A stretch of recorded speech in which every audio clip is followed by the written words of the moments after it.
പുതിയ വീഡിയോയിലേക്ക് എല്ലാവർക്കും സ്വാഗതം. ഇന്ന് നമ്മൾ പഠിക്കുന്നത് ക്ലാസ് 7 ചാപ്റ്റർ 5 ആണ്, പാരലൽ ആൻഡ് ഇൻ്റർസെക്റ്റിംഗ് ലൈൻസ്. അപ്പോൾ നിങ്ങൾക്ക് വീഡിയോസ് ഇഷ്ടപ്പെട്ടാൽ ചാനൽ സബ്സ്ക്രൈബ് ചെയ്യാനും നിങ്ങളുടെ ഫ്രണ്ട്സിനൊക്കെ ഷെയർ ചെയ്ത് കൊടുക്കാനും മറന്നു പോകരുത്. അപ്പോൾ എന്താണ് ഈ ചാപ്റ്ററിൽ പഠിക്കാനുള്ളത് നമുക്ക് നോക്കാം. First portion across the line എന്നുള്ള പോർഷനാണ് ആദ്യം നമുക്ക് പഠിക്കാനുള്ളത്.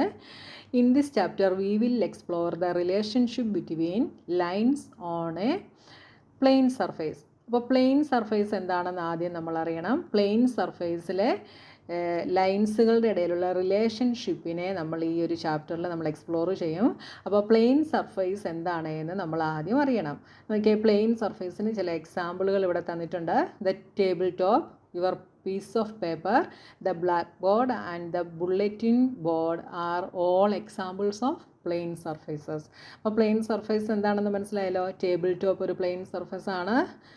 Piece of paper, black board, ഇതൊക്കെ എന്താണ്, പ്ലെയിൻ സർഫേസസിന് എക്സാമ്പിളാണ്. രണ്ട് ലൈൻസ്, അതായത് പെയർ ഓഫ് ലൈൻസ് മീറ്റ് ചെയ്യുകയാണ് എങ്കിൽ എന്ത് ചെയ്യും? You will notice that they meet at a point. ഈ ഒരു പോയിന്റിൽ എന്ത് ചെയ്യും? അത് മീറ്റ് ചെയ്യുന്നു. When a pair of lines meet each other at a point on a plane surfaces we say that the lines intersect each other. അപ്പോൾ pair of lines ഒരു പോയിന്റിൽ മീറ്റ് ചെയ്യപ്പെടുമ്പോൾ നമ്മൾ എന്തു പറയും? The lines intersect each other. ആ ലൈന് എന്ത് ചെയ്യുന്നു? ഇൻ്റർസെക്റ്റ് ചെയ്യുന്നു എന്ന് നമ്മൾ പറയും. Okay, let us observe what happen when two lines intersect. അപ്പോൾ രണ്ട് ലൈനുകൾ ഇൻ്റർസെക്റ്റ് ചെയ്യുമ്പോൾ എന്താണ് സംഭവിക്കുന്നത് നമുക്ക് നോക്കാം. അവിടെ എത്ര ആംഗിൾസ് ഫോം ചെയ്യുന്നുണ്ട് എന്നുള്ളത് നമുക്കൊന്ന് നോക്കാം. അപ്പോൾ നോക്കി, ഇവിടെ ഒരു ഫിഗർ നമുക്ക് തന്നിട്ടുണ്ട്. ഈ ഫിഗറിൽ ലൈൻ എല്ലും ലൈൻ എമ്മും ഇൻ്റർസെക്റ്റ് ചെയ്യുന്നു. അപ്പോൾ ഇവിടെ എത്ര ആംഗിളുകൾ ഫോം ആയിട്ടുണ്ട്? 4 ആംഗിൾസ് ഇവിടെ ഫോം ആയിട്ടുണ്ട്. Angle A, angle B, angle C and angle D. 4 ആംഗിളുകൾ ഇവിടെ ഫോം ആയിട്ടുണ്ട്. അപ്പം രണ്ട് സ്ട്രെയിറ്റ് ലൈനുകൾക്ക് ഒന്നിൽ കൂടുതൽ പോയിന്റുകളിൽ ഇൻ്റർസെക്റ്റ് ചെയ്യാനായിട്ട് കഴിയുമോ? അതായത് ഇതാണ് ഒരു ലൈൻ, ഇത് അടുത്ത ലൈൻ. ഈ രണ്ട് ലൈനുകൾക്ക് ഒരു പോയിന്റിൽ മാത്രമേ എന്ത് ചെയ്യാൻ പറ്റത്തുള്ളൂ? ഇൻ്റർസെക്റ്റ് ചെയ്യാനായിട്ട് സാധിക്കത്തുള്ളൂ. ഒന്നിൽ കൂടുതൽ പോയിന്റുകളിൽ ഒരിക്കലും രണ്ട് ലൈനുകൾക്ക് ഇൻ്റർസെക്റ്റ് ചെയ്യാനായിട്ട് സാധിക്കത്തില്ല കേട്ടോ. അത് MCQ ആയിട്ട് ചിലപ്പോൾ ചോദിക്കാം. അപ്പോൾ നിങ്ങളതൊന്ന് നോക്കി വെച്ചോളൂ കേട്ടോ. ഇനി നോക്കിയേ, ഈ ഫിഗറിൽ നമുക്ക് ആംഗിൾ എ എന്ന് പറയുന്നത് 120 ഡിഗ്രി ആണ് എന്ന് തരുന്നു. ഈ ആംഗിൾ 120 ഡിഗ്രി ആണ് എങ്കിൽ നമുക്ക് ബാക്കിയുള്ള angle B, angle C and angle D, ഈ 3 ആംഗിളുകളുടെയും മെഷർമെൻറ്റുകൾ മെഷർ ചെയ്യാതെ നമുക്ക് കണ്ടുപിടിക്കാനായിട്ട് സാധിക്കുമോ? അപ്പോൾ നമുക്ക് ഒരു ആംഗിളിൻ്റെ മെഷർമെൻറ്റ് തന്നു, ബാക്കിയുള്ള ആംഗിൾസിൻ്റെ മെഷർമെൻറ്റുകൾ നമുക്ക് കണ്ടുപിടിക്കാനായിട്ട് കഴിയുമോ? അപ്പോൾ നോക്കിയാൽ നമുക്കറിയാം, ഈ ആംഗിൾ എയും ആംഗിൾ ബിയും കൂടെ എത്രയാണ്? 180 ഡിഗ്രിയാണ് അല്ലേ. അതായത് ഞാനിങ്ങോട്ട് മാറ്റി വരച്ച് കാണിക്കാം. ഇതാണ് ആംഗിൾ എ, ഇത് ആംഗിൾ ബി. ഇത് രണ്ടും കൂടെ ചേർന്നാൽ 180 ഡിഗ്രിയാണ്. കാരണം എന്താണ്? ഈ രണ്ടും കൂടെ സ്ട്രെയിറ്റ് ലൈൻ ഫോം ചെയ്യുന്നു അല്ലേ. ആംഗിൾ എയും ആംഗിൾ ബിയും കൂടെ സ്ട്രെയിറ്റ് ലൈൻ ഫോം ചെയ്യുന്നു. അപ്പോൾ സ്ട്രെയിറ്റ് ലൈൻ ആണെങ്കിൽ സ്ട്രെയിറ്റ് ആംഗിൾ ഫോം ചെയ്യുന്നു. സ്ട്രെയിറ്റ് ആംഗിൾ എത്രയാണ്? 180 ഡിഗ്രിയാണ്. അപ്പോൾ ആംഗിൾ എ നമുക്ക് 120 ഡിഗ്രി എന്ന് തന്നു കഴിഞ്ഞാൽ ആംഗിൾ ബി അപ്പോൾ എത്രയായിരിക്കും? ആംഗിൾ എയും ആംഗിൾ ബിയും കൂടെ ചേരുമ്പോൾ 180 ഡിഗ്രിയാണ്. അപ്പോൾ ആംഗിൾ എ നമുക്ക് 120 ഡിഗ്രി എന്ന് തന്നാൽ ആംഗിൾ ബി നമുക്ക് കണ്ടുപിടിക്കാൻ ഈസിയാണ് അല്ലേ. എന്ത് ചെയ്താൽ മതി? 180യിൽ നിന്ന് 120 സബ്ട്രാക്റ്റ് ചെയ്താൽ മതി. അപ്പോൾ നമുക്ക് എന്ത് കിട്ടും? 60 ഡിഗ്രി എന്ന് കിട്ടും. അപ്പോൾ ആംഗിൾ എ 120 ആണെങ്കിൽ ആംഗിൾ ബി എന്തായിരിക്കും? 60 ഡിഗ്രി ആയിരിക്കും. ഓക്കെ, ഇനി നോക്കിയേ, ഇനി ആംഗിൾ ബിയും ആംഗിൾ സിയും കൂടെ എടുത്താലോ? ആംഗിൾ ബിയും ആംഗിൾ സിയും കൂടെ എന്ത് തന്നെയാണ്? 180 ഡിഗ്രിയാണ്. ഇവിടെ സ്ട്രെയിറ്റ് ലൈനാണ് ഫോം ആകുന്നത് അല്ലേ. അപ്പോൾ ആംഗിൾ ബി നമുക്ക് 60 എന്ന് കിട്ടി. അങ്ങനെയാണെങ്കിൽ ആംഗിൾ സി എന്തായിരിക്കും? Angle C must be 120 degree. ഇനി ആംഗിൾ സിയും ആംഗിൾ ഡിയും കൂടെ എടുത്താലോ? ആംഗിൾ സി നമുക്ക് 120 ആണ് എന്നറിയാം. അങ്ങനെയാണെങ്കിൽ ആംഗിൾ ഡി എന്തായിരിക്കും? 180യിൽ നിന്ന് 120 സബ്ട്രാക്റ്റ് ചെയ്താൽ നമുക്ക് 60 ഡിഗ്രി എന്ന് കിട്ടും. അപ്പോൾ ഇവിടെ നോക്കിയാൽ, ഇവിടെ ആംഗിൾ എയും ആംഗിൾ സിയും എത്രയാണ് എന്ന് കിട്ടി? രണ്ട് ആംഗിൾസും ആംഗിൾ എയും ആംഗിൾ സിയും 120 ഡിഗ്രിയാണ് എന്ന് കിട്ടി. അതേപോലെ ആംഗിൾ ബിയും ആംഗിൾ ഡിയും എത്രയാണ് എന്ന് കിട്ടി? 60 ഡിഗ്രി വീതമാണ് എന്ന് കിട്ടി. ഇപ്പോൾ ഇവിടെ ആംഗിൾ എയും ആംഗിൾ സിയും ഈക്വൽ ആംഗിൾസ് ആണ്. ആംഗിൾ ബിയും ആംഗിൾ ഡിയും ഈക്വൽ ആംഗിൾസ് ആണ്. നോക്കിയാൽ when two lines intersect each other and form 4 angles അല്ലേ, രണ്ട് ലൈനുകൾ ഇൻ്റർസെക്റ്റ് ചെയ്യുമ്പോൾ അവിടെ 4 ആംഗിൾസ് ഫോം ചെയ്യുന്നു. നമ്മൾ കണ്ടു A B C and D. അവിടെ ആംഗിൾ എയും ആംഗിൾ സിയും ഈക്വലാണ്, ആംഗിൾ ബിയും ആംഗിൾ ഡിയും ഈക്വലാണ് എന്ന് നമ്മൾ കണ്ടു. Is this always true for any pair of intersecting lines? ഇത് ഏത് പെയർ ഓഫ് ഇൻ്റർസെക്റ്റിംഗ് ലൈൻസ് എടുത്താലും എപ്പോഴും ട്രൂ ആയിരിക്കുമോ? Check this for different measures of angle A. Using these measurements can you reason whether its property hold true for any measure of angle A? നമുക്ക് ആംഗിളിന് different measures എടുത്തിട്ട് നമുക്ക് എന്ത് ചെയ്യാം, ഇത് ചെക്ക് ചെയ്യാനായിട്ട് സാധിക്കും. എങ്ങനെ ചെക്ക് ചെയ്താലും എന്തായിരിക്കും, രണ്ട് ലൈൻസ് ഇൻ്റർസെക്റ്റ് ചെയ്യുമ്പോൾ ഈ ആംഗിളും ഈക്വൽ ആയിരിക്കും. അതേപോലെ ഈ ആംഗിളും ഈക്വൽ ആയിരിക്കും. Since straight angles measures 180 degree, we must have angle A plus angle B is equal to angle A plus angle D.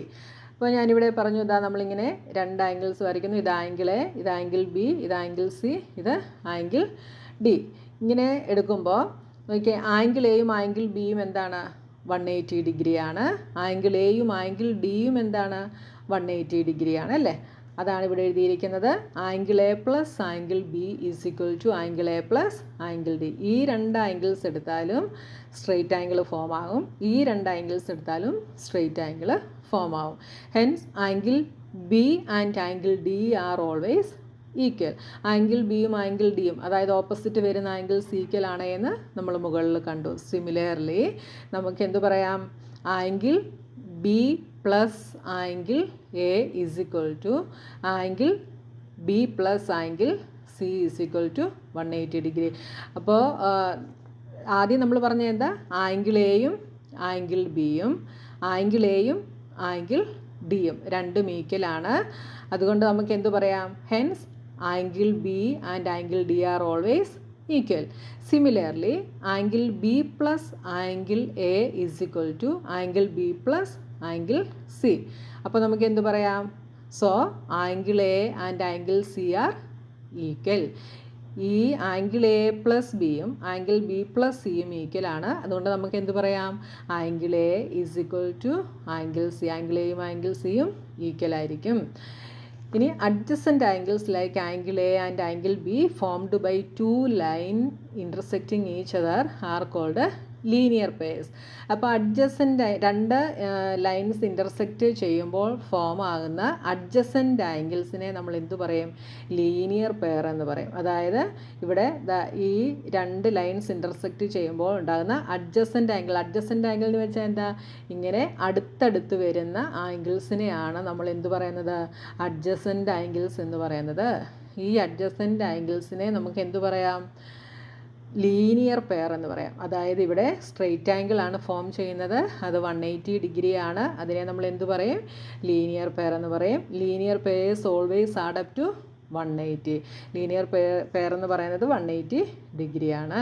ഇനി opposite angles like angle B and angle D formed by two lines intersecting each other are called vertically opposite angles. അതായത് ഇവിടെ angle ബിയും angle ഡിയും ഇത് രണ്ടും എന്താണ്? Vertically opposite angles ആണ്, opposite ആയിട്ട് വരുന്ന ആംഗിൾസ് ആണ്. ഇതിനെ വെർട്ടിക്കലി ഓപ്പോസിറ്റ് ആംഗിൾസ് എന്ന് പറയും. ആംഗിൾ ബിയും ആംഗിൾ ഡിയും വെർട്ടിക്കലി ഓപ്പോസിറ്റ് ആംഗിൾസ് ആണ്. ആംഗിൾ എയും ആംഗിൾ സിയും വെർട്ടിക്കലി ഓപ്പോസിറ്റ് ആംഗിൾസ് ആണ്. Vertically opposite angles are always equal to each other. Vertically opposite angles എപ്പോഴും ഈക്വൽ ആയിരിക്കും. From the above reasoning we conclude that whenever two line intersect vertically opposite angles are equal. Such a justification is called a proof in mathematics. ഇങ്ങനെയുള്ള ജസ്റ്റിഫിക്കേഷനെ നമ്മൾ മാത്തമാറ്റിക്സിൽ എന്ത് പറയും? Proof എന്ന് വിളിക്കും. Okay, അപ്പോൾ രണ്ട് ലൈൻസ് ഇൻ്റർസെക്റ്റ് ചെയ്യുമ്പോൾ അവിടെ 4 ആംഗിൾസ് ഫോം ആകുന്നു. അഡ്ജസൻ്റ് ആയിട്ട് വരുന്ന 2 ആംഗിൾസിനെ നമ്മൾ ലീനിയർ പെയർ എന്ന് വിളിക്കും. ഓപ്പോസിറ്റ് ആയിട്ട് വരുന്ന ആംഗിൾസിനെ നമ്മൾ എന്ത് വിളിക്കും? വെർട്ടിക്കലി ഓപ്പോസിറ്റ് ആംഗിൾസ് എന്ന് വിളിക്കും. Vertically opposite angles are equal. Adjacent angles linear pair അതെന്തായിരിക്കും? 180 ഡിഗ്രി ആയിരിക്കും. ഇനി ഒരു ഫിഗർ ഇറ്റ് ഔട്ട് തന്നിട്ടുണ്ട് നോക്കിയാൽ. List all the linear pairs and vertically opposite angles you observe in figure 5.3. 5.3ൽ നമ്മൾ ഒബ്സർവ് ചെയ്യുന്ന ലീനിയർ പെയറും വെർട്ടിക്കലി ഓപ്പോസിറ്റ് ആംഗിൾസും എഴുതാനാണ് നമ്മളോട് പറഞ്ഞിട്ടുള്ളത്. അപ്പോൾ linear pair angle A and angle B നമുക്കിവിടെ തന്നിട്ടുണ്ട്. ഇനി അടുത്തത് എന്തെഴുതാം? ഇത് രണ്ടുമാണ് നമുക്ക് തന്നിട്ടുള്ളത്. അടുത്ത എന്തെഴുതാം? Angle B and angle C. അടുത്ത എന്തെഴുതാം? Angle C and angle D. അടുത്ത എന്തെഴുതാം? Angle D and angle A, അല്ലെങ്കിൽ angle A and angle D. ഇനി vertically pair of vertically opposite angles ഏതൊക്കെയാണ്? ഇവിടെ നമുക്ക് ആംഗിൾ ബിയും ആംഗിൾ ഡിയും തന്നിട്ടുണ്ട്. അടുത്ത അപ്പോൾ എന്തായിരിക്കും? Angle A and angle C. ഇത് രണ്ടുമാണ് വെർട്ടിക്കലി ഓപ്പോസിറ്റ് ആംഗിൾസ്. മനസ്സിലായല്ലോ? അപ്പോൾ ഇന്നത്തെ ക്ലാസ്സിൽ നമുക്ക് ഇത്രയും മതി. ഇനി അടുത്ത പോർഷനുമായി നെക്സ്റ്റ് വീഡിയോയിൽ കാണാം.